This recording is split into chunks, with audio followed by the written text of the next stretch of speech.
Good morning.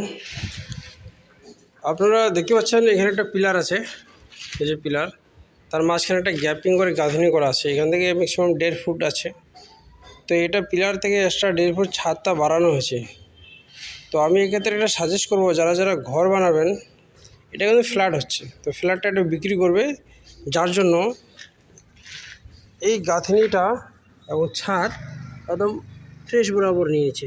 এই দেখো, দেখতে পাচ্ছেন একদম ছাদে এবং গাঁথনি একদম ফ্রেশ, কোনো কিছু বাড়তি নেই।